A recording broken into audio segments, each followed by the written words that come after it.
wonder, in speaking to this part, which seeks a name change for the bill, whether I could divert the House with a little homily on pre-parliamentary experience, but it is relevant. Mr. Speaker, before becoming a Member of Parliament, I was a management consultant and worked for an insurance company over the ditch that specialised in accident insurance. Couldn't possibly comment, but no, it wasn't that one. The key point to make, sir, is that there were three key functions that needed to be undertaken that fit nicely with the name that is proposed by our side of injury, rehabilitation and compensation. Because in looking at injury prevention, rehabilitation and compensation, because the first of those functions, injury prevention, speaks to getting upstream and making sure that the environment is safer, to make sure that people's costs are minimised, to make sure that personal harm is minimised, sir. That a stitch in time saves 9, and the investment in public information and public education pays huge dividends, and so it proved to be.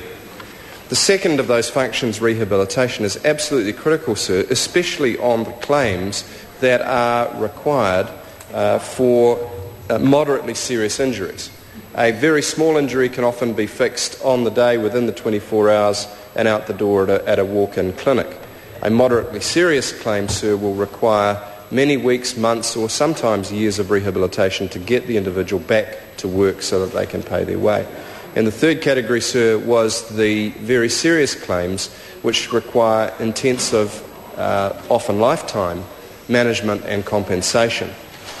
Sir, that company was able to minimise the cost to its shareholders and to the Crown, sir, by undertaking all three of those functions diligently, and as does our ACC, I believe. Now, the issue, sir, with this name change is that it underplays two of those absolutely vital functions, that it collects the burden on the organisation under the third function, the compensation function, which should be the last cab off the rank and not the first one.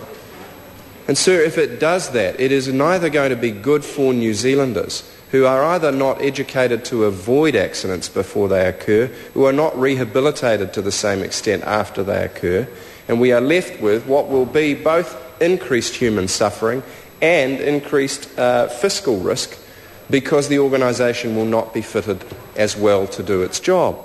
So what then can we imagine might be the motivation for the National Party in suggesting the name change that Dr. Smith has suggested in his amendment? Well, I suspect it's not drawn from the library of Mark Twain. I suspect it's not a stylistic amendment, because this is, by all reports, a busy government that has much on its plate. Would that minister really spend his time with a purely semantic amendment? Mr. Speaker, quite obviously there's a broader game afoot. Things are not always as they seem, and I think New Zealanders are finding that penny is already dropping for them. Here is a government that's bent on cutting and trimming the services that ACC makes available, that it has interpreted in the most negative way, from the chair on down, the financial circumstances of the organisation, that it has put the most pessimistic assumptions before the public and used that as a pretext to undertake a rash of cuts. New Zealanders, sir, are deeply disturbed that the social contract is being broken. And as well as that, sir, it makes absolutely no sense to do it in economic terms or in management terms as this name change suggests.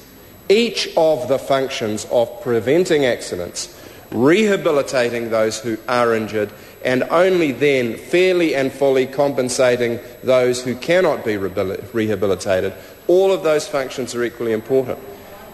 So, sir, if there is no human interest reason for the proposed change, if there can be no managerial or economic reason for it, sir, what is it?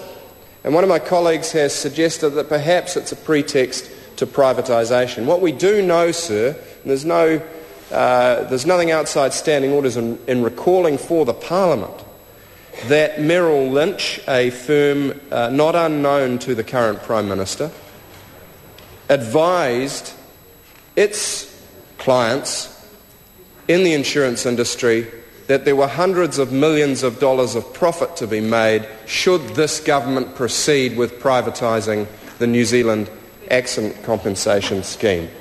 So that would be a tragedy for New Zealanders. The only beneficiary would be those Australian insurance companies or their like, sir, and that cannot simply be allowed to happen, sir, for the sake of New Zealanders. I call the Honourable Pete Hodson. Chairman, I've got a couple of questions for the